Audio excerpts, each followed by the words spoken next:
What is going on, guys? Welcome to Greggles TV Daily, your source for daily tech news. Make sure you subscribe so you know what's going on in the world of tech. How is everyone doing? It is Thirsty Thursday for you guys. We're one day away from, I always go, no, it's Friday. Oh my God, I am so bad at my days. Well, my son goes to school, so that kind of keeps me in the Monday to Friday time frame. But beyond that, just doing YouTube, sometimes you forget what day of the week it is. It gets kind of bad. But with that said, we have a big follow-up to the news story of the week that's been haunting Samsung for the last few days about their GOS app. We also have some other news stories as well, and then we have a bunch of questions. So let's just dive into the tech news. First, our first story of the day is this what the Galaxy S23 might look like? At least that's what Ice Universe thinks. And when we look at this, you can see that basically it's just a Galaxy S22 or 21 phone with no camera on top of the display. It would be sitting underneath the display, meaning that you would be so in love with this, probably. I mean, the love with the look, at least. The problem with under display cameras is that they potentially don't look good when they take photos. And that's really the hindrance that's dealt a blow to the Galaxy Z Fold 3 line, because that camera on top of the big display, underneath the display I should say, looks crappy. It's really bad. It's not good at all. I don't like it at all. And I know that's supposed to be improved this generation, but when and if the S23 gets it, you're looking at it being like a third generation, fourth generation type camera. And at that point, maybe it would be equal or almost near equal to what you'd get with a camera on top of the display. Obviously, when you look at a Galaxy S line or a Z Fold line, or even a Note line from the past few years, it hasn't been the same kind of phone that maybe it was years ago. Like, it was a phone that had specs beyond anyone's reach. It had features and performance beyond anyone's reach at times versus other phones. And it seems like Samsung has kind of backed away from that strategy and has kind of gone in a different direction.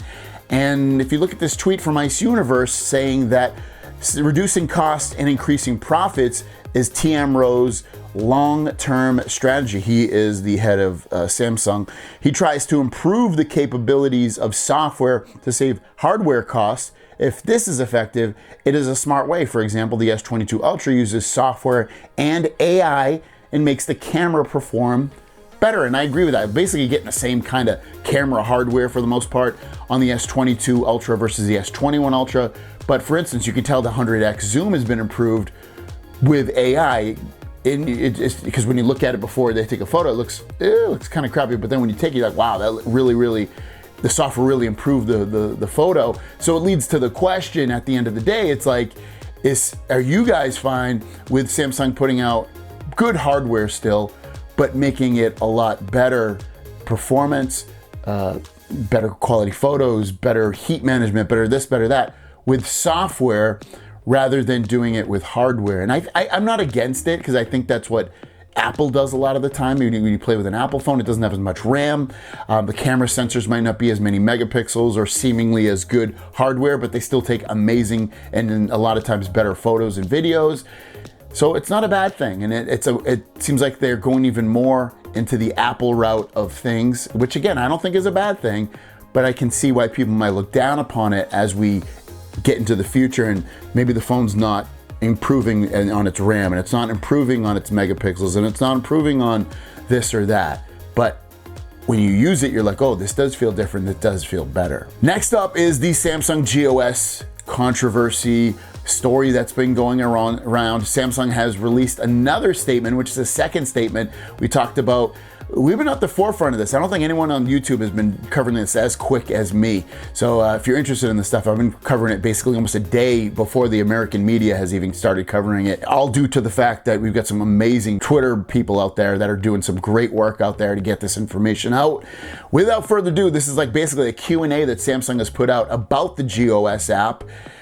So let's talk about it. So Mr. Kim put this tweet out, and it's translated from Korean to English, but let's start it off saying additional information regarding the S22 GOS app. Hello, this is Samsung Electronics. We apologize for causing concern over the GOS controversy to customers who have loved, cared for, and supported Samsung Galaxy.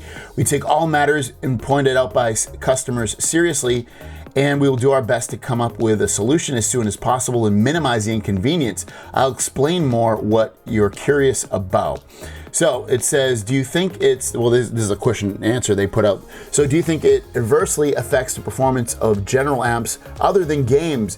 Is it true? So basically they're saying, are apps affected by this, not just games? And they said, no, GOS works for product safety such as excessive heat when running high-end games and does not work for general apps other than games. They said some claim that when the database in the GOS APK is extracted, that there is a list of 10,000 apps. The list is for purpose of quickly determining whether a newly installed app is a game or not, and has nothing to do with GOS. Why is there no performance limit in the benchmark tool? And they said the benchmark tool is not a game app, so it is not subject to GOS application. Only in the case of game apps, there was a part where the temperature was set in a direction that does not increase excessively when using heavy games in consideration of specificity, high GPU, CPU usage, and continuous usability. How much improvement is achieved when the performance priority is applied? And they said when the GPU, CPU performance clock limit is lifted and the terminal control temperature is raised, aka GOS app is off. They're saying that the frames per second is improved by about 10 seconds. And we have some information on that because Gary, he's back again. He said, Samsung said 10 frames more in Gen impact. Are you kidding me? And he shows the Galaxy S22 Ultra having only 38 frames per second versus some other phones with similar processors up to 60 frames per second. So basically it sounds like it's more than 10 frames per second when the GOS app is applied, that they're cutting performance. When the new improvement plan is applied, is there any problem with safety? They said, we plan to secure safety by optimizing the temperature control algorithm, even if we remove CPU, GPU performance clock limit to improve customer VOC as above. Even if the terminal policy is changed, there is no problem in user safety. There is a function that has been applied since this is a function that has been applied since 2016, but why is there a problem on the S22? They said previously there was a way around it. However, part of the bypass route was blocked in the version of One UI 4.0 released in November of 21, and additional blocking was made in version 4.1 of One UI in February of 22. Some of the customers' needs for high performance gaming environments were overlooked. We're sorry to trouble you with this part. We were reviewing the restoration of the detour route that was blocked this time. There is a claim that free repair due to overheating is not possible if the performance priority option is applied. Is this true? No, the performance priority option is also a feature provided by our company. If there's a problem with the device and it is within warranty period, you can receive free service. To prevent this from reoccurring, we will listen more carefully to the voices of customers and strive for continuous optimization in consideration of the environment of various game users. In addition, we plan to continuously provide the optimization software not only for the S22 but also for the existing models. Once again, we apologize for causing concern and thank you for giving us a sharp point. So what does this all lead to and what does it all mean? It means that Samsung has a GOS app that is on the Galaxy S22 series. With the One UI 4.1 software, it has basically powered down in a lot of ways in games. They're saying it doesn't affect apps, even though there's a big long list. They're saying that list is just used for being able to determine if it's an app or a game. But if it is a game, this GOS app will take hold and will downgrade the performance of the game. They're saying that they're going to put an update out so that you can turn this on or off and that it won't do so much, but they'll still have some kind of control so that the phone doesn't overheat on you. So at the end of the day, is it good? Is it bad? It's kind of bad, but it's not as bad as maybe we thought it was. But again, as more information comes out about this, I will let you guys know. And the main question of the day is, what do you guys think about this whole controversy? Are you okay with it? Are you not? Let me know in the comments down below. For me, I'm not a huge gamer on the phone.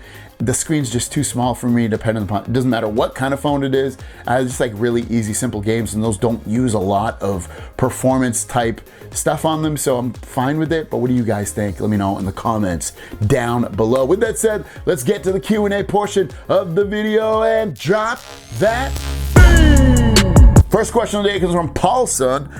I just pre-ordered the Samsung wireless charger today. Trio today, and does Galaxy Watch 4 charge as well? I don't have that charger I was gonna buy it, just never ended up buying it. Well, let's put it like this. If it works on another, I've never personally tried the Watch 4 on a regular charger, regular wireless charger.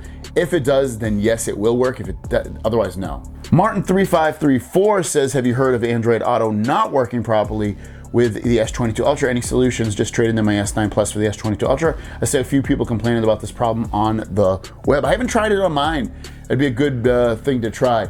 So I haven't heard anybody, at least in the comments, saying anything about it, and you're the first person to ask the question. If you've seen it on like Reddit and stuff, yeah, it's probably an issue, but I personally haven't heard anybody say anything. Shajil Sazad, could you please buy the S7 Plus on Amazon?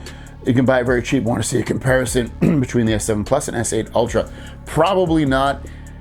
I don't think. I'll look at the price on Amazon. If it is really cheap, maybe, because I've been looking to upgrade my son's tablet, but otherwise right now, no. JJ question, I've been using the Z Fold 9 for a while now, currently the Z Fold 3. Can't see using anything else. I don't know if it's just me, but I'm looking forward to having a built-in S Pen. Not looking forward to having a built-in S Pen at the cost of a smaller battery, but if they decide to do that, what about you? I'm with you. I'm not an S Pen fan. Not that I hate it completely, but I just don't use it. So I don't want it to be there. And then at the same time, at the end of the day, I would much rather have bigger battery in there to get better battery life, because the battery life on the Z Fold 3 for me is awful. Dominic says, I pre-ordered the S22 Ultra in green 256 and it still says late March. Is my ship date? Why is that? If you pre-ordered it, yeah, it must have, when you ordered it must have been already back ordered by then.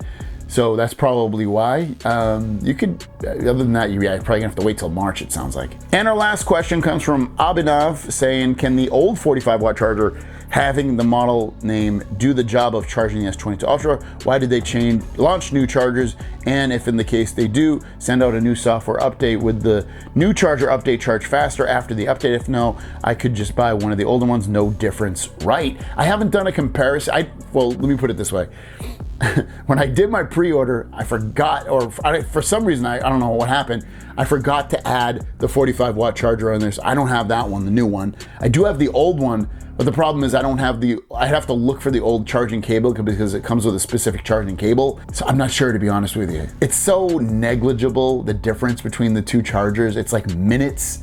It's not really worth it. So just buy whatever you want, honestly. 25 or 45 watt, it's not a huge difference. So just do whatever. There you guys go. Hopefully I answered your questions today. If you have a question, leave it in the comments down below with the word question. We'll see you down the road. Don't forget about our giveaway, guys. It's down below. Peace.